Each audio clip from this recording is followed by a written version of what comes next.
میرے خیال میں قرآن علم کے لحاظ سے بہت اہمیت والی باتیں ہیں۔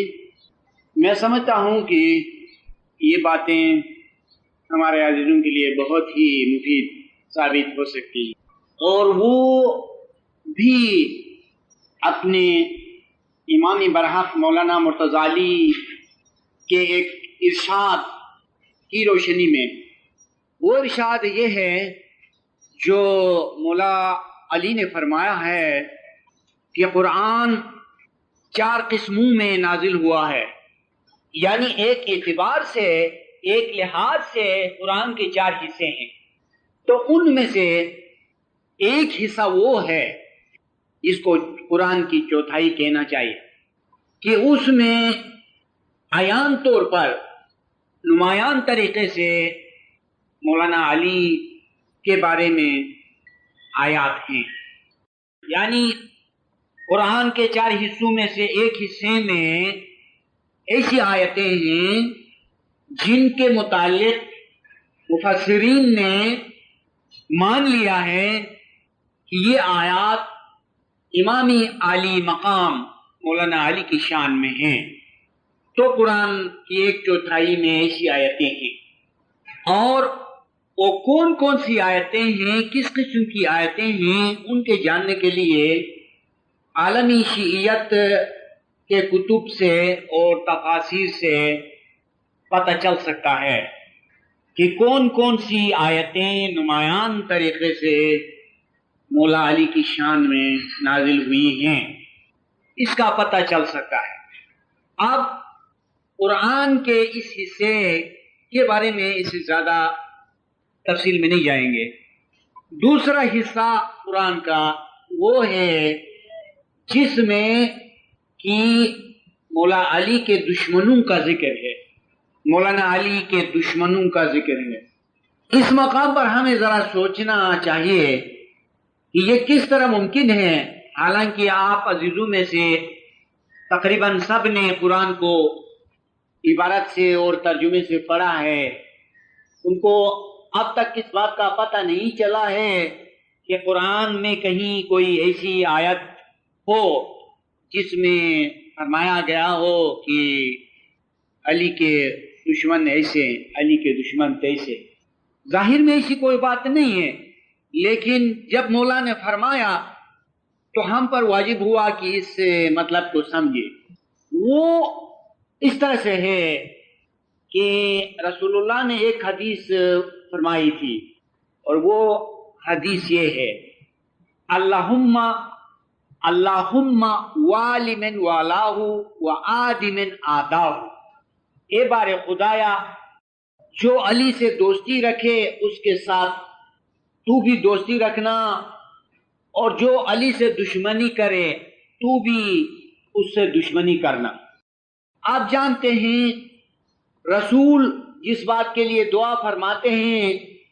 وہ بات ایک واقعی حقیقت کی صورت میں موجود ہوتی ہے،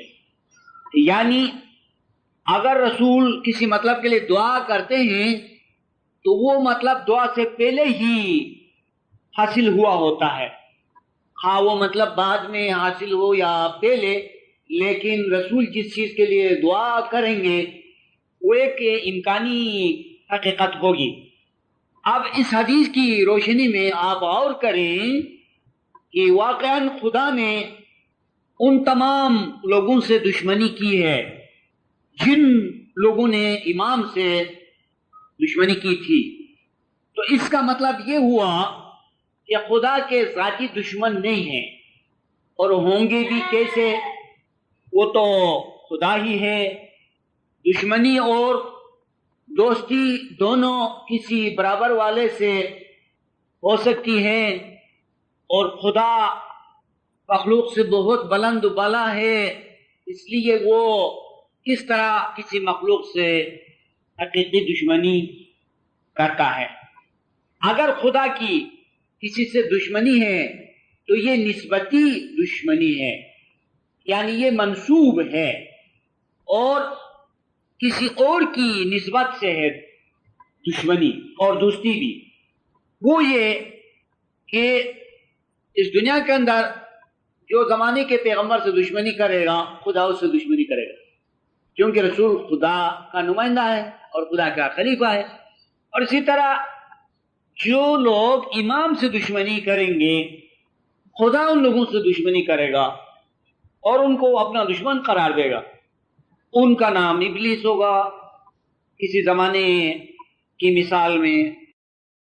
حامان ہوگا، فرعون ہوگا، یا یوں کہنا چاہیے دوسرے الفاظ میں کہ وہ زمانے کے فرعون ہوں گے، وہ زمانے کے ابلیس ہوں گے، وہ زمانے کے شیطان ہوں گے، وہ زمانے کے قارون ہوں گے، اور وہ زمانے کے شداد ہوں گے، وغیرہ وغیرہ۔ جس طرح کے اگلے زمانوں میں خدا کی نظر میں جو لوگ کافر قرار پائے تھے اور جو لوگ خدا کے دشمن کہلائے تھے، اس کی اصل وجہ خدا کی ذات کی طرف سے نہیں تھی۔ اس کی اصل وجہ یہ تھی کہ ان منکرین نے رسول سے انکار کیا تھا اور زمانے کے امام سے انکار کیا تھا۔ ابھی میں سمجھتا ہوں کہ اس مطلب کی کچھ وضاحت ہو گئی جو مولا علی نے فرمایا ہے کہ قرآن کا ایک حصہ ہمارے دشمنوں کی شان میں ہے، ہمارے دشمنوں کے بارے میں ہے۔ تو کچھ اس انداز سے ہے امام کے دشمنوں کے بارے میں،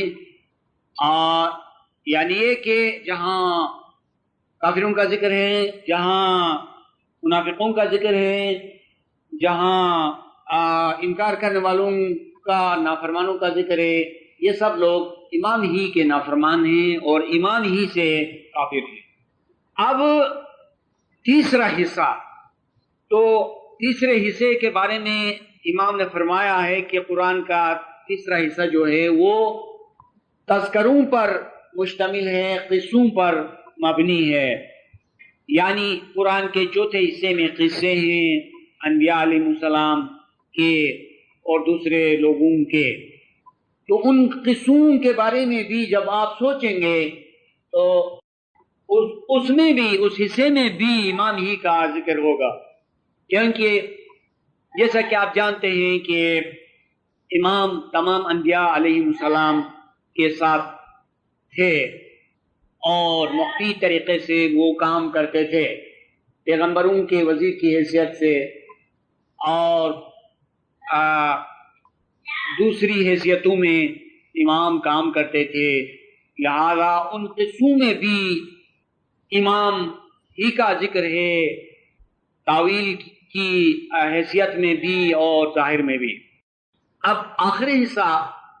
قرآن کا جو ہے وہ فرائض کی صورت میں ہے، اس میں اوامر ہے اور نواہی ہیں، یعنی اس میں ارشادات ہیں کرنے اور نہیں کرنے کے سلسلے میں۔ تو اس مطلب کو آپ آسانی سے سمجھ سکتے ہیں کہ امام اولو الامر ہیں، ولی امر ہیں، امر کے مالک ہیں، اور خدا و رسول نے دین اور ایمان کا امر اور اذن امام کے حوالے کر دیا ہے۔ لہذا اگر کوئی امر ہے تو وہ امام کے تحت ہے، امام کے وسیلے سے ہے، امام کے ذریعے سے۔ اگر کوئی نہیں ہے ممانعت کی چیز تو وہ بھی امام کے وسیلے سے، چونکہ نہیں بھی اور امر بھی دونوں صاحب امر کے وسیلے سے ہوتے ہیں۔ لہذا قرآن کا یہ حصہ بھی امام کے تحت آتا ہے، اور اس میں بھی انڈائریکٹلی امام ہی کا تذکرہ ہے۔ پس معلوم ہوا کہ قرآن کے اگر 4 حصے ہیں تو ان میں سے کوئی حصہ امام کے تذکرے سے خالی نہیں۔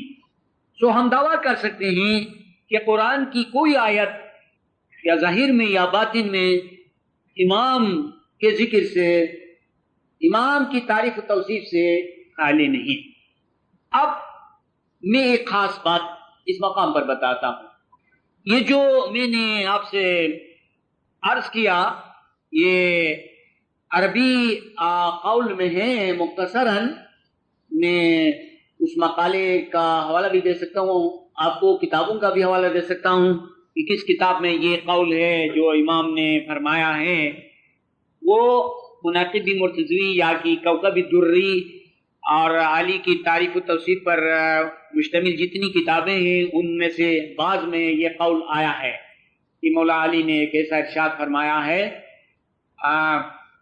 جس میں یہی بیان ہے جو میں نے آپ سے کہا، نزل القرآن اربع، قرآن نازل ہوا ہے 4 حصوں میں یا کہ 4 چوتھائیوں میں، فربع فینا وربع فی عدونا، بس ان میں سے 1 چوتھائی ہماری شان میں ہے اور 1 چوتھائی ہمارے دشمنوں کے بارے میں ہے۔ تو جو چوتھائی امام کے دشمنوں کے بارے میں ہے وہ بھی انڈائریکٹلی امام کے تذکرے پر مشتمل ہے، اور قصے بھی اور اوامر و نواہی بھی۔ تو آخر میں جو خاص بات بتانا چاہتا تھا وہ یہ ہے کہ اس قول کے آخر میں امام نے فرمایا ہے کہ ولنا کرائم القرآن، قرآن کی بزرگ ترین آیتیں ہماری شان میں۔ ہمارا اصل مضمون یہ ہے، میں اس پر گفتگو کرنا چاہتا ہوں۔ اس کا کیا مطلب بنتا ہے جو امام نے فرمایا کہ ولنا کرائم القرآن؟ آپ یا بعد میں اس جملے کو نوٹ بھی کر لیں، ولنا کرائم القرآن، اور قرآن کی بزرگ ترین آیتیں ہماری شان میں ہیں۔ اس سے ہم کو عجیب قسم کا تصور ملتا ہے، اور وہ یہ کہ پتہ چلتا ہے کہ قرآن کے اندر بڑی سے بڑی آیتیں بھی ہیں اور چھوٹی سے چھوٹی آیتیں بھی ہیں۔ اب سنیے کہ ہم ان بڑی آیتوں کے بارے میں کیا کہنا چاہتے ہیں۔ بہت اچھا تصور ہے، ہم ان بڑی سے بڑی قرآنی آیتوں کو جو امام کی شان میں ہیں روشنی کی میناریں بنائیں گے اور قرآن کو ایک دنیا قرار دیں گے، یا کم سے کم ایک شہر، قرآن کو ایک شہر سمجھیں گے، قرآن کا تصور ایک شہر کی طرح، سٹی لائک اے سٹی کریں گے، اور ان کے اندر جو بڑی سے بڑی آیتیں ہیں جو امام کی شان میں ہیں ان کو روشنی کی مینار قرار دیں گے۔ کیا؟ روشنی کی مینار، لائٹ ہاؤسز۔ اب ان میناروں میں سے ہر ایک کی چوٹی پر امام کی معرفت کی لائٹ بلب سجائیں گے، اور پھر امام کے علم اور امام کی معرفت سے قرآن کا شہر جگمگ جگمگ ہو جائے گا، اور قرآن کے شہر کی ہر چیز امام کی روشنی میں، امام کے نور کی روشنی میں نظر آنے لگے گی اور بہت ہی رنگین اور پر رونق ہوگی۔ یہ ہوا ایک بہترین تصور ظاہری علم کی صورت میں کہ کس طرح امام قرآن کا نور ہے، کیونکہ امام کس طرح قرآن کا نور ہے اس کی 2 مثالیں ہیں۔ ایک تو پریکٹیکل ہے، آپ جب روحانیت میں جائیں گے تو وہاں پر ایک روحانیت کی دنیا آپ کے سامنے آئے گی، وہ قرآن ہی کی دنیا ہوگی اور اس میں لائٹ ہوگی، اور وہ لائٹ امام کا نور ہوگا۔ تو وہاں پر ہر چیز، قرآن کی دنیا کی ہر چیز، روحانیت کی دنیا کی ہر چیز آپ امام کے نور کی روشنی میں پائیں گے۔ اس معنی میں صحیح ہے جو خدا نے فرمایا تھا کہ میں نے جہاں کتاب بھیجی ہے وہاں نور بھی بھیجا ہے۔ یہ تو پریکٹیکل ہو گیا کہ آپ نے روحانی طور پر 2 چیزیں دیکھی، ایک دنیائی روحانیت دیکھی جو قرآن ہے، واقعات و معجزات و مثالات اور ایسی بہت ساری چیزوں کی ایک دنیا یا کی ایک شہر، ایک کائنات، اور دوسری چیز آپ نے ایک روشنی دیکھی جو امام کی روشنی تھی۔ اسی طرح اب اس وقت جو میں قصہ بیان کرتا تھا، جو مثال پیش کر رہا تھا اور جو تصور آپ کے سامنے پیش کر رہا تھا، میرے خیال میں یہ آپ کے لیے جدید چیز ہے۔ ہم چاہتے ہیں کہ آپ کو جدید ترین چیزیں ملیں اور بہت منظم طریقے سے آپ کے سامنے چیزیں ملیں۔ تو میں نے کہا جن آیتوں کے بارے میں امام نے فرمایا ہے کہ قرآن کی عظیم ترین آیتیں ہماری شان میں ہیں، تو جو عظیم ترین آیتیں امام کی شان میں ہیں ان کو ہم نے لائٹ ہاؤسز بنایا روشنی کی میناریں بنائیں اور ان کے اوپر علم اور معرفت کے بلب لگائیں، تو پھر ان بلبوں کی روشنی میں دنیا یہ قرآن جگمگ جگمگ ہونے لگی، اور دنیا یہ قرآن امام کے نور میں مستغرق ہو گئی، ڈوب گئی۔ جس طرح سورج کی روشنی میں یہ کائنات ہر وقت ڈوبی رہتی ہے، اور پوری کائنات ڈوبی رہتی ہے، اور دن کے وقت ہم محسوس کرتے ہیں کہ کس طرح دنیا سورج کی کرنوں میں اور سورج کی روشنی میں ڈوبی رہتی ہے۔ اسی طرح ان آیتوں کی روشنی میں جو بزرگ ترین آیتیں ہیں، بڑی بڑی آیتیں ہیں، ان کی روشنی میں قرآن کی دنیا، عالم قرآن کہیے یا کہ دنیا یہ قرآن کہیے یا کہ قرآن کا شہر کہیے، وہ امام کی معرفت میں اور امام کے علم میں ڈوبا ہوا ہے۔ اب اس سے آپ کے سامنے وضاحت ہوئی کہ دو طرح سے ہم اس کو سمجھتے ہیں کہ امام کس طرح قرآن کا نور ہے۔ فرسٹ سٹیج پر جیسا کہ ابھی بات ہو رہی ہے کہ امام کی شان میں جتنی بڑی بڑی آیتیں ہیں ان کے ترجمے کو آپ سمجھ لیں، ان کے سادہ ترجمے کو سمجھ لیں، ان کی کچھ حکمت کو سمجھ لیں، تو پھر اس کی روشنی میں آپ پورے قرآن کو سمجھ لیں۔ تو میں نے شروع میں کہا تھا کہ میں کچھ ایسی مفید باتیں بتاؤں گا جو کہ آپ کو قرآن علم کے حصول کے سلسلے میں ممد اور معاون ثابت ہو جائیں۔ تو یہی میرا دعویٰ ہے اور یہی میرا کہنا ہے کہ آپ اگر قرآن کی ان عظیم ترین آیتوں کو سمجھیں گے تو پورے قرآن کو سمجھیں گے، اور ظاہری طور پر بھی کسی بھی چیز کو سمجھنے کے لیے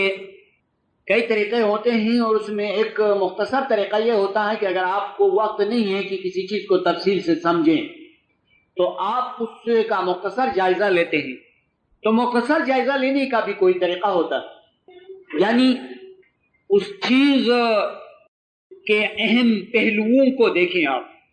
کہ وہ کون سی چیز ہے۔ اگر کوئی شہر ہے تو اس کے مراکز کو دیکھیں، اس کے اونچے اونچے مقامات پر جائیں تو وہاں سے جان کے تو آپ کو پورے شہر کا پتہ چل جائے گا۔ اور دنیا میں اس چیز کی بہت سی آپ کو مثالیں ملیں گی کہ کسی کام کو آپ تفصیل سے کرنا چاہتے ہیں یا کہ اس کا شارٹ کورس کرنا چاہتے ہیں۔ جب آپ شارٹ کورس کرنا چاہتے ہیں تو وہ بھی کچھ اس طرح سے ہو کہ پورا مطلب اس میں سمجھ آئے اور پوری چیز اس سے کور ہو جائے۔ میرا دعویٰ ہے قرآن کے اندر کچھ ایسی آیتیں بھی ہیں جن کے سمجھنے سے پورا قرآن کور ہو سکتا ہے۔ تو لہذا چونکہ ہماری جمعیت یعنی علم کے لحاظ سے یعنی کسی یونیورسٹی کی طرح پریکٹیکل کام سے اس جمعیت کی دلچسپی ہے، لہذا میں یہ آپ کو مشورہ پیش کرنا چاہتا ہوں کہ آپ یا تو پورے قرآن کو لیں یا آپ ان آیتوں کو لیں جو کہ تمام قرآن کو کور کر سکتی ہیں، تمام قرآن کے متعلق اس میں سمجھ سکتے ہیں۔ تو اس کے لیے امام ہی نے اشارہ فرمایا ہے کہ ولنا کرائم القرآن، قرآن کی بزرگ آیتیں ہماری شان میں ہیں۔ تو اب سے آپ تہیہ کر کے رکھیں کہ قرآن کی بزرگ آیتیں جو ہیں وہ آپ سمجھیں، اس کے مطلب کو آپ سمجھیں۔ تو پھر ہم آپ سے اس سلسلے میں بھی مشورہ کریں گے۔ مثال کے طور پر آپ دیکھیے، اس بیان کو یہاں رکھیں اور اس کے سائڈ میں جائیں۔ میں نے ایک دفعہ کچھ قدرتی طور پر یہ طے کیا تھا یا کہ میرے دل میں ایک بات آئی تھی، وہ بات میرے نزدیک بہت اچھی تھی۔ وہ کیا بات تھی؟ میں نے سوچا تھا کہ قانون کل کے نام سے کی چھوٹی سی کتاب لکھی جائے۔ آپ کو معلوم ہے کہ یہ بات مجھے کہاں سے ملی تھی؟ قرآن پڑھتے پڑھتے، کیونکہ قرآن کے اندر کچھ ایسی آیتیں ملی تھی کہ ان کا تعلق کلیے کے طور پر تھا۔ اب جانتے ہیں کلیہ کسے کہتے ہیں؟ تو فارمولا کو کہتے ہیں، اور کلیہ